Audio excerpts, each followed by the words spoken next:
في واحدة من أقوى وأشرس المواجهات المنتظرة في القارة الإفريقية. يترقب عشاق كرة الصالات لمواجهة نارية تجمع بين المنتخب المغربي والمنتخب التونسي ضمن منافسات الجولة الثالثة من كأس إفريقيا للفوتسال. مباراة تحمل طابع القمة المغربية وصراع تاريخي لا يعترف بالحسابات، حيث يدخل كل منتخب وهو يعلم إن الفوز في مثل هذه المباراة لا يعني الثلاث النقاط فقط، بل يعني الهيبة والسيطرة وإرسال رسالة قوية لبقية المنافسين في البطولة. السلام عليكم ورحمة الله. تتابعونا في قناة محمد الشوفي عن أهمية مباراة المغرب وتونس. ليست مجرد لقاء عادي في دور المجموعات، بل تعد من أبرز محطات البطولة للجولة الثانية. دائما ما تكون حاسمة لأنها تحدد بشكل كبير ملامح المتأهلين وترتيب المنتخبات المغربية، ويدخل اللقاء بطموح وتأكيد قوته كأحد أقوى منتخبات الفوتسال في إفريقيا، بينما يسعى المنتخب التونسي لإثبات أنه قادر على مجيرات الكبار والذهاب بعيدا في المنافسة. المنتخب المغربي الفوتسال.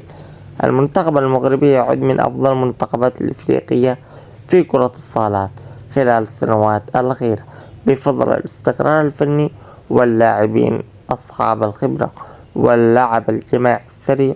ويتميز المغرب بالضغط العالي والتحولات السريعة والقدرة على الحسم في اللحظات الصعبة، لذلك يدخل هذه القمة وهو مرشح، لكن ذلك لا يعني أن المهمة سهلة أمام الخصم العنيد مثل تونس. تونس في المقابل معروف بروحه القتالية وانضباطه التكتيكي العالي، منتخب لا يستسلم بسهولة ويجب إغلاق المرتدات والمساحات والاعتماد على الهجمات السريعة. وتونس تدرك جيدا صعوبة المواجهة، لكنها تراهن على التنظيم والخبرة واستغلال أخطاء المنافس لتحقيق نتيجة إيجابية في هذه المباراة الحاسمة. قمة مغربية بنكهة خاصة. المواجهة بين المغرب وتونس دائما ما تكون مشتعلة، سواء في كرة القدم أو كرة الصالات أو كرة التاريخ.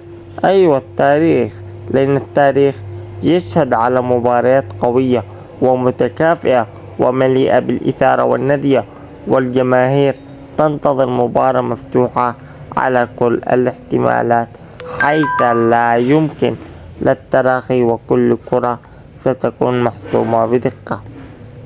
طبعا والآن نكلمكم على موعد المباراة.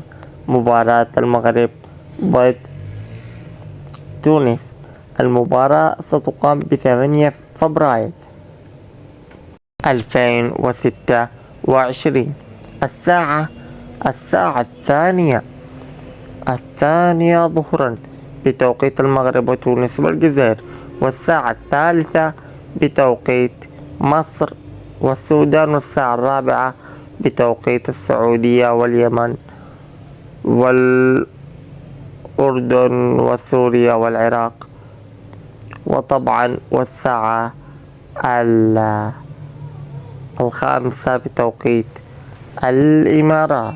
والموعد طبعا في توقيت مهم لجميع الجماهير العربية والإفريقية، حيث تحظى بمتابعة كبيرة نظرا لقيمة المنتخب وأهمية اللقاء في تحديد مسار المجموعة.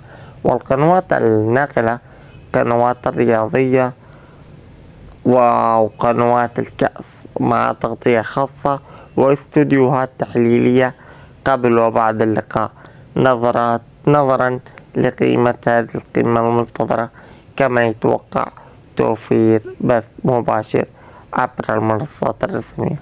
وفي النهاية نحن أمام مواجهة نارية بكل ما تحمله الكلمة، من معنى قمة مغربية منتظرة، جولة ثالثة قد تفصل مفصال في مشوار كأس إفريقيا للفصل.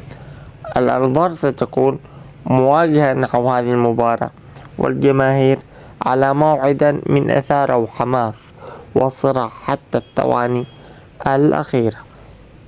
وإذا عجبك الشرح اعمل لايك واشتراك، والسلام عليكم ورحمة الله وبركاته.